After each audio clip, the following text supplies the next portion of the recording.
Welcome back to another video with IDN Now, if you guys are new to the channel, make sure you hit the like button, hit the subscribe button. That way when I post, it'll come straight to your phone, especially about this young Dolph news. Now, we're getting right into it. Now, the two alleged people who are responsible for young Dolph's passing straight drop, also known to the government as Justin Johnson, they actually appeared in court together. So with court cases like this, they have co-defendants. Both of them are each other's co-defendant. As soon as they got in there, they started with Cornelius Smith and they started to read all of his charges. Now, me personally, I'm a big person in like observing people's body language and observing what's going on. You could tell they're bothered by the sentencing, the numbers that they're being thrown at them. Now, they pretty much was saying like, you know, being responsible for first degree, it's like 60 years, 60, 70 years, like you only get eligible for parole after 51 years served. You got to think these guys in their mind, they're probably doing the calculations like, all right, if I actually did it and actually get convicted for this, I'm going to have to get out of jail. Let's say hypothetically I'm 20 years old. I have to get out of jail when I'm 71 years old. So I'm thinking, I know in their mind they're doing the numbers from this actual court days. Now, they had 3 charges, first degree. They had carrying a weapon, and they also had theft for, I guess, the getaway vehicle they're assuming, or I'm assuming the getaway vehicle. Now, that was Cornelius Smith, and then secondly, Straight Drop came up to the stand, and they gave him the same numbers as well. Now, Straight Drop, he was pretty much cool as a cucumber, to say the least.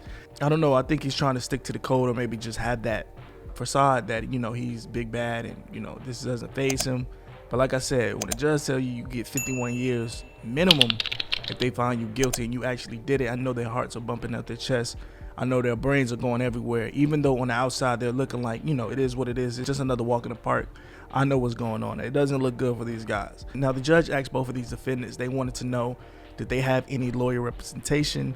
And both of them didn't have any. According to the internet, everybody was saying that Straight Drop Justin Johnson actually had he was actually being represented by Yo Gotti's lawyer, but that came out to be false. And just in the court now, it's saying it's false. He said he doesn't have any representation, and it will take him maybe a week or two, maybe a month to actually find out who can be his lawyer. Now, you guys got to remember this. This is a high-profile case, so I feel like no lawyer, or it seems like no lawyer is going to even get close to this case, strictly because it's young Dolph. You got to think a lot of people love young Dolph. You got to think people are going to be sending those threats. People are going to be feeling some type of way about them representing the people that are allegedly responsible for young Dolph's passing. Now, and hypothetically, this case, a big case like this, and a high-profile case, they're going to start off with like 100,000 to 150,000 just to get to the case. You know what I'm saying? So I feel like Straight Drop, if they're just pretty much saying they have the lawyers, they're saying that they have the funds, but at the end of the day, I don't think so. I think they're saying it just to keep the, you know, just because the cameras are on them. I feel like they're put on the spot about the lawyers and things like that, but I don't think they have the money. Now, the judge kept asking them, you know, do you have legal representation? And they were saying no. They gave them a court date later this month, and they'll have to show up. Now, if they don't have a lawyer by then, this is when the judge is going to give them a court-appointed lawyer, and that strictly means that by law, they have to be represented while they're locked up. So you know how the legal system goes. They give you somebody that really is not experienced, really doesn't care about the case, and they hand them to you. And, you know, I've heard stories where court-appointed lawyer will look at your case right before you go into court. You know what I'm saying? They didn't have any contact with you before you go into court. So it's not looking good for a court-appointed lawyer. But at the end of the day, honestly, I would just get a court appointed. I'm not gonna put my people through it, especially if I know I did it. I'm not gonna have my people putting up their houses and cars and scrabbling money, having fish fries and things like that if I know I did it. Let's not waste this 100,000, 150,000, and just let me do my time. You guys caught me. It is what it is. I'll fight it with this legal representation. But as of now, those both guys, Cornelius Smith and Straight Drop, they do not have a bond, so they're gonna have to sit regardless. It seems like they're not gonna be able to get out until they found an outcome of this case, in which this case doesn't look good at all. I'm not gonna lie, just looking at the surveillance footage and seeing these two guys sit together, Straight Drop and Cornelius Smith, I don't know, I see a resemblance, especially the Bass Pro Shop guy. Just the way his body is shaped and the way his head, pause, you can look at his head, that looks like him. I'm not gonna say it's him, but allegedly it looks like him. Now, Straight Drop is kind of iffy, but everybody was saying, oh, this guy's tall, the guy with the Bass Pro Shop hat, it could be an angle. It shows him running. He could have been slide. It could have been anything. The camera could have alternated it, whatever the case, but it definitely resembles that guy. I'm not going to say he did it, but he definitely resembles him.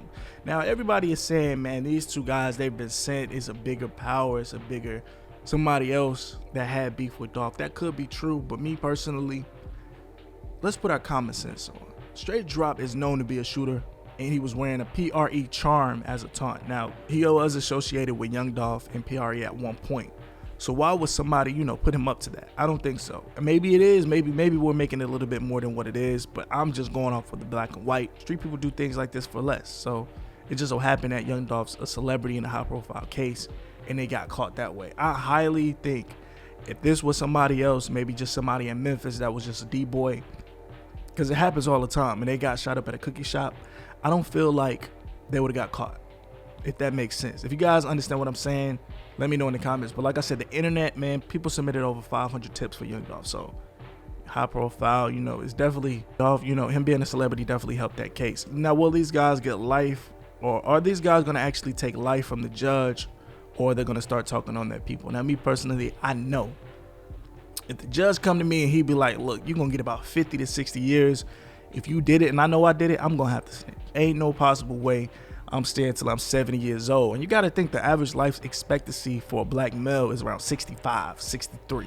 You might die in there because you keeping it real to the street. How did the street look at you when you pass away at 60 years old? Do they look at you like you're a real dude? Do you even have a funeral outside the prison system? Man, listen, that's just me personally. I know you guys are super gangsters. I know you guys are super tough. So let me know what you would do in the comments below. If you did it, would you snitch? Let me know in the comments below. But like I said, you only get one life to live. This is not a practice life. So if a judge comes, he's trying to throw you a minimum of 50 years. Are you going to take that on the chin if you know you did it? Or are you going to snitch? Let me know in the comments below. Now, thanks so much for getting to the end of this video. This is all the Young Dolph news I have currently. Oh, yeah. What did you guys think about the Gloc song? I think it was, it just released yesterday. He actually filmed the music video in front of the cookie spot where Young Dolph passed away. How do you guys feel about it? Me personally, I think it's very courageous. I think it's really good step in the right direction for Gloc, man. I know he lost his big cousin.